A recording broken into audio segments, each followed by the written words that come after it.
नमस्कार विद्यार्थी मित्रांनो, सेल्फ स्टडी विथ महाराष्ट्रमध्ये आपलं स्वागत आहे. तर मित्रांनो, परीक्षा जी होती आपली कंबाईन ग्रुप सीची, ती परीक्षा पुढे ढकलली गेलेली आहे. त्याची तारीख 1 जून असेल, 1 जून 2025. ठीक आहे. तर सगळ्यात महत्त्वाची गोष्ट म्हणजे आपण आजपासून लेक्चर सिरीज सुरू करत आहोत. लेक्चर सिरीज पूर्णपणे फ्री आहे. ह्याचा उद्देश फ्री ठेवण्याचा हाच एक आहे, की आप्पा सर आपल्यासाठी खूप मेहनत करत असतात. त्यांचे बुक्स प्रत्येक डेस्कवर असतात. लोकसेवा अकॅडमीचे, लोकसेवा पब्लिकेशनचे सुद्धा.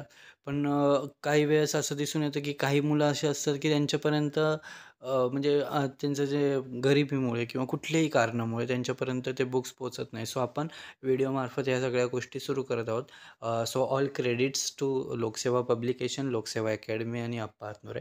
ठीक आहे.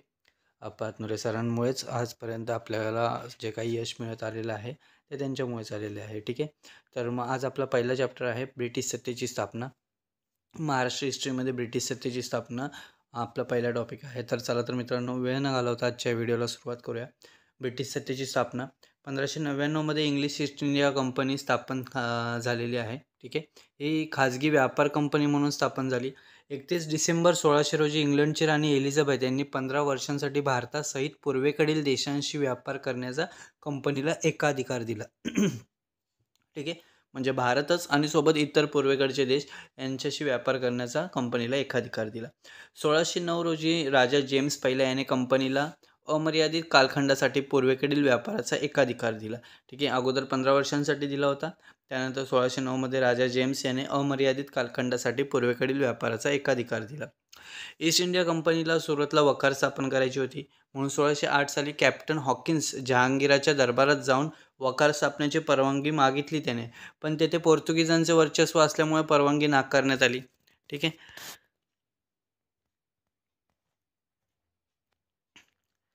पुढे इंग्रजांनी पोर्तुगीज आरमाराचा पराभव केला. त्यामुळे प्रसन्न होऊन जहांगीर राजाने इंग्रजांना वखार स्थापनेची परवानगी दिली.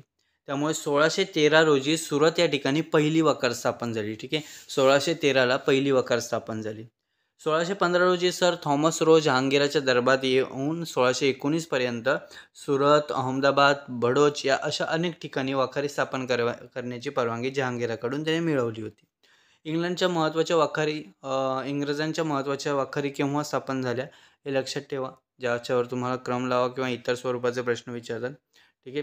सुरतमध्ये 1613मध्ये स्थापन झाली, मद्रासमध्ये 1639मध्ये स्थापन झाली, मुंबईमध्ये 1668 साली स्थापन झाली आणि कलकत्तामध्ये 1698 साली स्थापन झाली. ठीक आहे.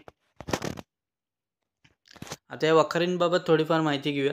मद्रासमध्ये 1639मध्ये फ्रान्सिस डे यांनी चंद्रगिरीच्या राजाकडून जागा मिळवून फोर्ट सेंट जॉर्ज नावाने किल्ला म्हणजेच वखारीच्या बाजूने तटबंदी वगैरे बांधली. ब्रिटिशांच्या भारतातील हा पहिला किल्ला होता. कोणता? तर फोर्ट सेंट जॉर्ज. ठीक आहे. मुंबईमध्ये 1661 रोजी ब्रिटनचा सम्राट चार्ल्स दुसरा त्याने पोर्तुगालच्या राजकुमारीशी विवाह केला होता, म्हणून त्याला मुंबई हे बेट आंदण म्हणून मिळाले. म्हणून चार्ल्सने हे बेट 1668ला कंपनीला वार्षिक 10 पाऊंड भाड्याने दिले. ठीक आहे. कलकत्तामध्ये फोर्ट विल्यम नावाचा किल्ला बांधण्यात आला. 1690 रोजी जॉब चॉर्नक याने सातानुती येथे वखार स्थापन केली. 1698मध्ये ब्रिटिशांनी सातानुती, कालिकत व गोविंदपूर या 3 गावाला मिळून कलकत्ता शहर निर्माण केले आणि त्याला नाव दिले फोर्ट विल्यम. ठीक आहे. पश्चिम किनाऱ्यावर वखारी 1619 पर्यंत स्थापन झाल्या. त्याच्यामध्ये आग्रा, अहमदाबाद, बडोदा, भडोच हे वखारी स्थापन झाल्या. पश्चिम किनाऱ्यावरील प्रेसिडेन्सी 1619 ते 1687 पर्यंत सुरत हे होते. 1687 पासून बॉम्बे झाले. पूर्व किनाऱ्यावर वखारी हरिपूर व बालासोर 1633मध्ये, हुगळी या ठिकाणी 1651मध्ये, ढाका या ठिकाणी कासिम बाजार, पटना या सर्व वखारी 1698ला कलकत्ता प्रेसिडेन्सीखाली आणण्यात आले.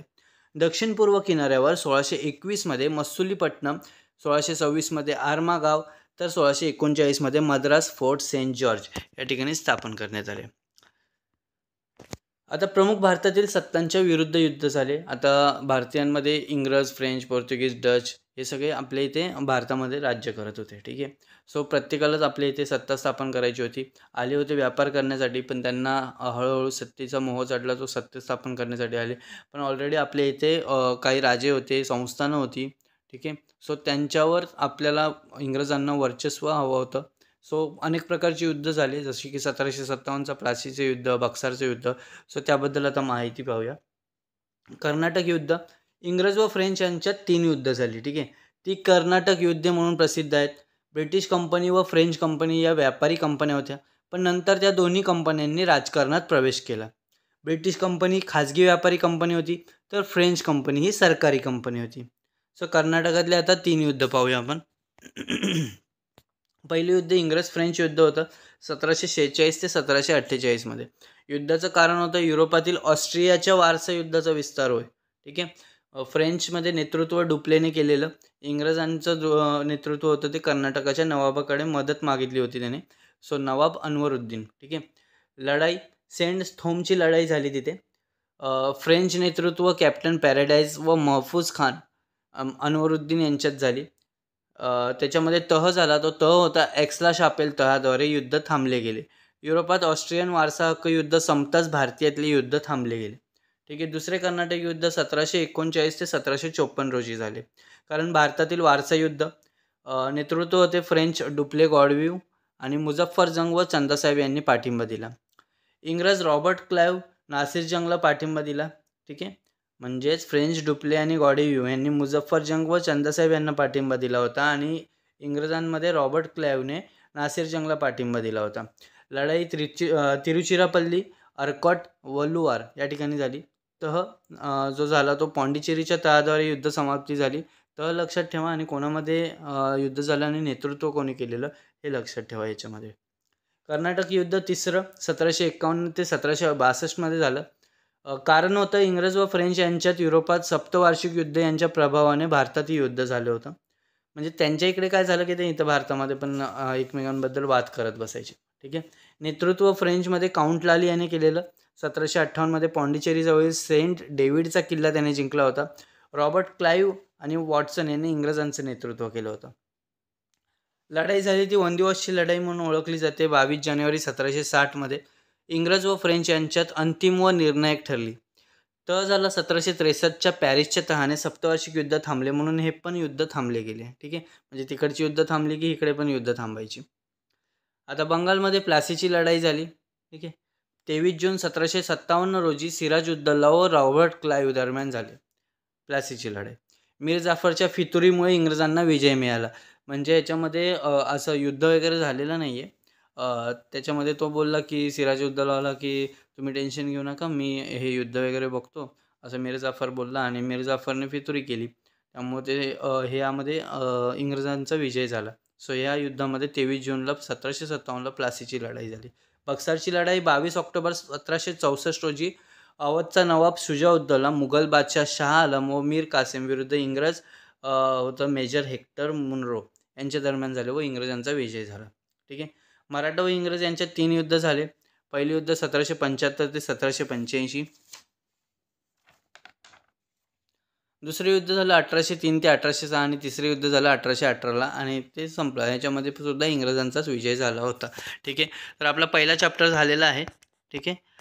आपण सेकंड चॅप्टरसुद्धा घेणार आहोत. अशी ही आपली सिरीज राहणार आहे. काही टेन्शन घेऊ नका, फ्रीमध्येच असणार आहे सगळे लेक्चर्स आपले. सो चॅनलला सबस्क्राईब करा.